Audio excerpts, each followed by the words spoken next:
তো আজকে আমরা ত্রিকোণমিতির একটি গুরুত্বপূর্ণ টপিকস নিয়ে আলোচনা করব যে এই কোশ্চেনগুলো ত্রিকোণমিতির পরীক্ষায় জেনারেল ম্যাথ বা হায়ার ম্যাথের ক্ষেত্রে বেশিরভাগই থাকে, বিশেষ করে হায়ার ম্যাথের ক্ষেত্রে, যে 220 ডিগ্রি কোণটি কোন চতুর্ভাগে অবস্থিত বা -400 ডিগ্রি কোণটি কোন চতুর্ভাগে অবস্থিত। সো এই যে চতুর্ভাগের যে অঙ্কগুলো সেগুলো খুব ইম্পর্ট্যান্ট অঙ্ক এবং আমাদের বেশিরভাগ পরীক্ষাগুলোতে, এসএসসি পরীক্ষাগুলোতেই এই কোশ্চেনগুলো থাকেই, অবজেক্টিভে হোক বা সিকিউতে শর্ট কোশ্চেনে হোক। সো এক্ষেত্রে আমরা কিভাবে খুব সহজে করব, অনেকে হয়তো এগুলো বুঝতে পারি না যে কিভাবে আমরা বের করব যে কোন চতুর্ভাগে কোনটা আছে। সো এই সমস্যাগুলো এই ভিডিওতে আমরা আলোচনা করব এবং এক্ষেত্রে আপনাদের দুই টাইপের কোশ্চেন থাকে, একটা হচ্ছে প্লাস পজিটিভ ডিগ্রি দেওয়া থাকে আর একটা হচ্ছে নেগেটিভ দেওয়া থাকে। যেমন আমি এখানে দুইটা কোশ্চেন লিখে রেখেছি, যখন একটা হচ্ছে +220 ডিগ্রি কোণটি কোন চতুর্ভাগে অবস্থিত, 220 ডিগ্রি বলতে এখানে পজিটিভ বোঝাইছে, আর হচ্ছে -400 ডিগ্রি কোণটি কোন চতুর্ভাগে অবস্থিত। সো দেখুন এখানে আমি ঋণাত্মক একটা কোণ দিয়েছি। সো এই দুইটা ক্ষেত্রে আপনাদের আমি শেখানোর চেষ্টা করব যে কীভাবে আপনারা খুব সহজে বের করতে পারবেন। সো এই দুইটা জিনিস জানতে হলে আপনাদেরকে কিছু বিষয় আগে আপনাদেরকে মনে রাখতে হবে মাথায় বা বুঝতে হবে, সেগুলো হচ্ছে চতুর্ভাগ সম্পর্কে ধারণা থাকতে হবে। যেহেতু আমাদের কোশ্চেনগুলোই ছিল কোন চতুর্ভাগে অবস্থিত। এখন যদি আমি চতুর্ভাগই না বুঝি তাহলে কি আমি বের করতে পারবো? অবশ্যই পারবো না। একটা ছক কাগজের ক্ষেত্রে যে এক্স অক্ষ এবং ওয়াই অক্ষ 4টি অংশে বিভক্ত করে, রাইট? এক্স অক্ষ এবং ওয়াই অক্ষ যদি ছেদ করে তাহলে দেখা যায় এই দুইটি সরলরেখা পরস্পরকে 4টি অংশে বা 4টি ভাগে বিভক্ত করে, যে ভাগগুলোকে বলা হয় চতুর্ভাগ। এবং যে 4টি ভাগে বিভক্ত করে তাদেরও কিন্তু নাম দেওয়া হয়েছে। কিভাবে? যে এই কোয়াড্রেন্টকে বলা হয় প্রথম চতুর্ভাগ বা ফার্স্ট কোয়াড্রেন্ট, দ্বিতীয় চতুর্ভাগ, তৃতীয় চতুর্ভাগ, চতুর্থ চতুর্ভাগ। এটাকে হচ্ছে ঘড়িকাঁটার বিপরীত দিকে ধরা হয়, কারণ আমাদের একটা সূত্র আছে, সেটা হচ্ছে যে ঘড়িকাঁটার বিপরীত দিকে হচ্ছে পজিটিভ দিক ধরা হয় আর ঘড়িকাঁটার দিক হচ্ছে আমাদের নেগেটিভ দিক ধরা হয়, ঠিক আছে? সো আমরা পজিটিভ কোণগুলোর ক্ষেত্রে আমরা ঘড়িকাঁটার বিপরীত দিকে নিয়ে কাজ করব, আর নেগেটিভ কোণগুলোর ক্ষেত্রে আমরা হচ্ছে ঘড়িকাঁটার দিকে নিয়ে কাজ করব, ঠিক আছে?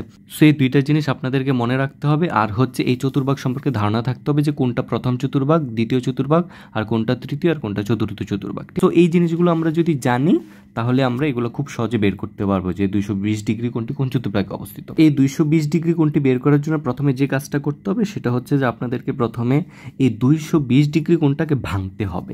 সো কিভাবে আমরা এটাকে ভাঙবো? আমরা হচ্ছে এটাকে 90 ডিগ্রির গুণিতকে ভাঙবো, ঠিক আছে? যেমন 220কে আপনারা হচ্ছে 90 দিয়ে ভাগ করবেন। ভাগ করার পরে ধরেন আপনাদের একটা মান আসবে, হয় এটা পূর্ণ সংখ্যা আসবে আর নয়তো দশমিক সংখ্যা আসবে। সো দশমিক আসুক বা পূর্ণ আসুক, সেক্ষেত্রে আপনারা অল টাইম পূর্ণ সংখ্যাটা নেবেন। সাপোজ ধরুন আপনাদের আসলো 2.33 বা 2 পয়েন্ট সামথিং, সেক্ষেত্রে আপনারা 2টা নেবেন। 2 দিয়ে 90কে গুণ দেওয়ার পরে তারপরে দেখবেন যে আর কত অবশিষ্ট আছে, মানে কত আর যোগ করলে আমি 220 পাই। যেমন আমি যদি এটা ভাঙি তাহলে বুঝতে পারবো। যেমন দেখুন এই 220 ডিগ্রি, এটাকে যদি আমি 90 ডিগ্রির গুণিতকে ভাঙি তাহলে কি হবে দেখুন, এই 220কে আপনারা যদি 90 দিয়ে ভাগ করেন তাহলে দেখবেন 2 পয়েন্ট সামথিং আসে ক্যালকুলেটারে। সো আমি কি করব, এই 2 দিয়ে গুণ দিব এটাকে, 2 ইন্টু 90 ডিগ্রি, যে 2 ইন্টু 90 ডিগ্রি মানে কি 90 ডিগ্রিকে আমি 2 দিয়ে গুণ দিলাম, যেহেতু আমাদের 2 পয়েন্ট সামথিং ছিল। তারপরে দেখুন আমি যদি 2 দিয়ে গুণ দিই তাহলে আমাদের গুণফল কত আসে, 90 দিয়ে গুণে 180। কিন্তু আমাদের মানটা কত ছিল, আমাদের নাম্বারটা ছিল 220। সেক্ষেত্রে আমরা কি করব, বাকিটা হচ্ছে আমরা যোগ করে দিব, যে যতটুকু বাকি থাকে সেটা আমরা যোগ করে দিব। তো আপনারা অল টাইম এই ট্রিক্সই করবেন, যে প্রথমে হচ্ছে 90 এর সাথে 2 গুণ দিবেন, 2 গুণ দেওয়ার পরে বাকি যে অবশিষ্টটা থাকবে ওইটা আপনারা যোগ করে দিবেন। যেমন এখানে 90 দিয়ে গুণে 180, তো 180-র সাথে কত যোগ করলে আমরা 220 পাবো, আমরা হচ্ছে 180-র সাথে 40 ডিগ্রির জন্য যোগ করি, তাহলে হচ্ছে আমরা এই 220 ডিগ্রি পেয়ে যাব। আমি যদি 3 গুণ দিতাম তাহলে কি হতো, 220 থেকে বড় হয়ে যেত, কারণ 3 নং 27 মানে 270 ডিগ্রি হয়ে যেত। এক্ষেত্রে আমরা 220 থেকে ছোট এরকম কাছাকাছি একটা সংখ্যা দিয়ে 90কে গুণ দিব, ঠিক আছে? এক্ষেত্রে আপনার ক্যালকুলেটারে 220কে বা ওই সংখ্যাটাকে 90 দিয়ে ভাগ করে তারপরে ওই যে ভাগফলটা পাবেন ওইটা দশমিক যুক্ত হলে পূর্ণ সংখ্যাটা নিয়ে গুণ দিবেন, তাহলে খুব ইজিলি বুঝতে পারবেন আপনারা যে আপনারা 90-এর সাথে কত গুণ দিবেন, ঠিক আছে? সো এখানে 2 ইন্টু 90 ডিগ্রির সাথে গুণ দেওয়ার পরে বাকি যে অবশিষ্টটা থাকবে, মানে আর কত যোগ করলে আমরা ওই সংখ্যাটাই পাবো, মানে 220 পাবো, ওই এক্সট্রাটা আপনারা এখানে যোগ করে দিবেন ডান দিকে, ঠিক আছে? সো এইভাবে ভাঙ্গার পরে যে কাজটা করবেন তারপরে হচ্ছে আপনারা ওই চতুর্ভাগ আঁকবেন, একটা চতুর্ভাগ আঁকবেন সাপোজ, তারপরে হচ্ছে আপনারা এখানে ঘোরাবেন। কিভাবে ঘোরাবো? আমরা জানি আরেকটা বিষয় হচ্ছে যে এই প্রত্যেকটা চতুর্ভাগ কিন্তু 90 ডিগ্রি গুণ করে হয়, ঠিক আছে? এটা 90 ডিগ্রি, আবার এটা 90 ডিগ্রি, এটা 90 ডিগ্রি, এটা 90 ডিগ্রি, টোটাল হচ্ছে পুরোটা হচ্ছে 360 ডিগ্রি, ঠিক আছে?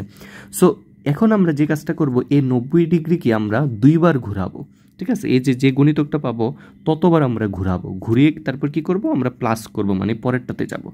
দেখুন আমি যদি ঘুরাই, এবং যেহেতু ঘোরানোর ক্ষেত্রে আরেকটা জিনিস খেয়াল রাখতে হবে, সেটা হচ্ছে আমাদের 220 ডিগ্রি কোণটা কি পজিটিভ ছিল নাকি নেগেটিভ দেওয়া ছিল? আমাদের অবশ্যই 220, তার মানে এটা পজিটিভে বলা ছিল, যেহেতু মাইনাস নাই তার মানে এটা পজিটিভে বলা আছে। তো পজিটিভের ক্ষেত্রে আমাদের সূত্রটা কী ছিল, যে ঘড়ির কাঁটার বিপরীত দিকে ঘুরাইতে হবে, রাইট? সো আমরা এটা হচ্ছে ঘড়ির কাঁটার বিপরীত দিকে ঘুরাবো। সো ঘড়ির কাঁটার বিপরীত দিকে ঘোরানোর সময় আপনারা কোন চতুর্ভাগ থেকে স্টার্ট করবেন? সেটা হচ্ছে আপনারা প্রথম চতুর্ভাগ থেকে সবসময় স্টার্ট করবেন। প্রথম চতুর্ভাগ কোনটা আমরা জানি, এটা। সো এখান থেকে আমরা স্টার্ট করব। আমাদের কোশ্চেনটা এখানে হচ্ছে 90 ডিগ্রির সাথে 2 গুণ ছিল, মানে হচ্ছে 2 বার ঘুরবে 90 ডিগ্রি। তাহলে দেখুন এই একবার ঘুরলো, আরেকবার ঘুরলো, ঘোরার পরে 40 ডিগ্রি প্লাস হবে, তার মানে আমরা পরেরটাতে যাব, প্লাস হলে পরেরটাতে যাব, ঠিক আছে? তার মানে আমাদের মোটামুটি এই যে কোণটা কোথায় আছে দেখুন, তৃতীয় চতুর্ভাগে পড়ছে। তাহলে আমরা বলতে পারি যে 220 ডিগ্রি কোণটি কোন চতুর্ভাগে অবস্থিত? তৃতীয় চতুর্ভাগে, ঠিক আছে? এটা হচ্ছে আমাদের রেজাল্ট হবে, বুঝে গেছে? সো এভাবে আপনারা খুব সহজে বের করতে পারবেন। আমি যদি একটু দেখাই যে 90 ডিগ্রিকে 2 বার ঘোরাবেন, এই যে একবার 90 আরেকবার ঘোরালাম, ঘোরানোর পরে এটা দেখুন ঘড়িকাঁটার বিপরীত দিকে, এই যে একবার আবার 2 বার ঘোরানোর পরে যেহেতু প্লাস হয়েছে তার মানে পরেরটাতে যাবেন, পরেরটাতে গিয়ে যে চতুর্ভাগে আপনারা যাবেন ওইটা হচ্ছে আপনাদের রেজাল্ট হবে, ঠিক আছে? তাহলে 220 ডিগ্রি কোণটি কোন চতুর্ভাগে অবস্থিত? তৃতীয় চতুর্ভাগে। তো আমি যদি -400 এটার ক্ষেত্রে দেখাই তাহলে আপনাদের আরেকটু ক্লিয়ার হবে। দেখুন এই দুইটার মধ্যে কোনো ডিফারেন্স নাই বেশি একটা, শুধু একটু ডিফারেন্স, সেটা হচ্ছে যে এই কোণটা আপনাদের পজিটিভে দেওয়া ছিল, সেক্ষেত্রে আপনারা ঘুরাইছেন কীভাবে, যে ঘড়িকাঁটার বিপরীত দিকে ঘুরাইছেন। বাট এই কোণটা আপনাদের নেগেটিভে দেওয়া আছে, তার মানে এটাকে অবশ্যই ঘড়িকাঁটার দিকে ঘুরাইতে হবে, কারণ আমাদের সূত্রটা ছিল নেগেটিভ হলে নেগেটিভ কোণের ক্ষেত্রে আমরা ঘড়িকাঁটার দিকে ঘুরাবো, ঠিক আছে? তো আমি যদি -400কে ভাঙ্গি তাহলে দেখুন ভাঙ্গাটা সেম আগের মতোই, এটা কোনো নতুন কিছুই না, যে -400 ডিগ্রি আমাদের দেওয়া ছিল। সো এটাকে যদি আমরা ভাঙ্গাই দেখুন একদম 400-র কাছাকাছি 90 ডিগ্রির গণিতক আমরা কীভাবে নিতে পারি? দেখুন 3 নং 27, 4 নং 36, 5 নং 45। তাহলে দেখুন 5 দিয়ে গুণ দিলে বড় হয়ে যাবে, তাহলে আমরা 4 দিয়ে গুণ দিব, তাহলে 4 × 90 ডিগ্রি, তার মানে কত? 4 নং 36 মানে 360। সো মাইনাসের 360-এর সাথে কত যোগ করলে আমরা 400 পাবো? -40 ডিগ্রি যদি আমরা যোগ করি তাহলে দেখুন -360 -40, তার মানে হচ্ছে -400 আমরা পেয়ে যাব, ঠিক আছে? এখন দেখুন আমাদের এটা মোটামুটি ভাঙ্গাটা হয়ে গেছে। এখন এখানে কেন দুইটাই মাইনাস হলো? কারণ আমাদের মেইন কোণটা কিন্তু নেগেটিভ দেওয়া ছিল আমাদের, ঠিক আছে? এক্ষেত্রে আমরা কি করব? ঘড়ির কাঁটার দিকে ঘোরাবো। দেখুন আমি যদি একটা চতুর্ভাগ আঁকি তাহলে খুব ইজিলি আমরা এটা বুঝতে পারবো, ঠিক আছে? সো এই যখন আপনারা নেগেটিভ কোণ দেওয়া থাকবে আপনাদের, এবং আপনারা যখন ঘড়ির কাঁটার দিকে ঘোরাবেন তখন কোন চতুর্ভাগ থেকে স্টার্ট করবেন? প্রথম চতুর্ভাগ থেকে? নো, আমরা অনেক স্টুডেন্ট এই ভুলটা করে, যে যেহেতু আমরা আগেরটা পজিটিভের ক্ষেত্রে প্রথম চতুর্ভাগ থেকে স্টার্ট করি, ঘড়ির কাঁটার বিপরীত দিকে ঘুরাই, তার মানে নেগেটিভের ক্ষেত্রে প্রথম চতুর্ভাগ থেকে ঘড়ির কাঁটার দিকে ঘুরাবো না, এটা করা যাবে না। আপনাদেরকে কী করতে হবে? চতুর্থ চতুর্ভাগ থেকে স্টার্ট করতে হবে। যদি নেগেটিভ কোণ দেওয়া থাকে সেক্ষেত্রে স্টার্ট করবেন চতুর্থ চতুর্ভাগ থেকে, ঠিক আছে? চতুর্থ চতুর্ভাগ থেকে স্টার্ট করে ঘড়ির কাঁটার দিকে ঘোরাবেন, এই যে এইভাবে ঘোরাবেন, বুঝে গেছে? ঘড়ির কাঁটার দিকে। তাহলে দেখুন আমাদের 90 ডিগ্রি এটা কতবার ঘুরবে? 4 বার ঘুরবে, ঘড়ির কাঁটার দিকে ঘুরবে, তার মানে মাইনাস যেহেতু। সো 4 বার ঘোরার পরে আরও 40 ডিগ্রি মাইনাস হবে, তার মানে এটা প্লাস হবে। প্লাস কেন হবে? দেখুন আপনি যদি এখানে মাইনাস কমন নেন, এই যে আমি যদি এখানে কমন নেই তাহলে কি পাবো আমরা? এই যে এটা কিন্তু প্লাস হয়ে যাবে, রাইট? কমন নিলে মাইনাস, এটা কিন্তু প্লাস হয়ে যাবে, তার মানে 40 ডিগ্রি কিন্তু বাড়বে, রাইট? তার মানে পরেরটাতে যাবে। দেখুন আমি যদি করি তাহলে দেখুন বুঝতে পারবেন যে 90 ডিগ্রি 4 বার ঘুরবে, যেহেতু ঘড়ির কাঁটার দিকে ঘুরবে মাইনাস। তাহলে চতুর্থ চতুর্ভাগ থেকে স্টার্ট হলো, এই যে 1 বার, 2 বার, 3 বার, এই 4 বার, 4 বার ঘুরে কি হবে? আরেকটু প্লাস হবে, কত ডিগ্রি? 40 ডিগ্রি প্লাস হবে। তার মানে আমাদের এই -400 ডিগ্রির কোন চতুর্ভাগে অবস্থিত? অবশ্যই চতুর্থ চতুর্ভাগে অবস্থিত। তাহলে -400 ডিগ্রি কোনটি কোন চতুর্ভাগে অবস্থিত? এটার রেজাল্ট কী হবে? এই চতুর্থ চতুর্ভাগে অবস্থিত, ঠিক আছে? তাহলে বুঝতে পারছেন তো যে মাইনাসের ক্ষেত্রে কীভাবে করব? যে আপনারা চাইলে খুব ইজিলি করতে পারবেন, এই যে মাইনাসটা কমন নিয়ে নেবেন, তাহলে তারপরে বাকিটা সেম আগের মতোই, যে 90-এর সাথে কত গুণ দিলে 400-র কাছাকাছি যাবে, যে 4 গুণ দিলে 4 নং 36 360, তার মানে 360-এর সাথে যদি আমি 40 যোগ করি তাহলে 400 পেয়ে যাব, আর সামনে আমি মাইনাসটা কমন নিয়ে নিলাম। সো এইভাবে আপনারা যে কোনো কোশ্চেনের অ্যান্সার খুব সহজে বের করতে পারবেন, যে 220 ডিগ্রি কোন চতুর্ভাগে অবস্থিত, 300 ডিগ্রি কোন চতুর্ভাগে, ইভেন আপনাদের যদি বড় বড় দেওয়া থাকে 2000 ডিগ্রি কোন চতুর্ভাগে, আপনারা কিন্তু খুব সহজে বের করতে পারবেন। সেক্ষেত্রে আপনাদেরকে অনেকবার ঘুরাইতে হবে, এটাই হচ্ছে বিষয়।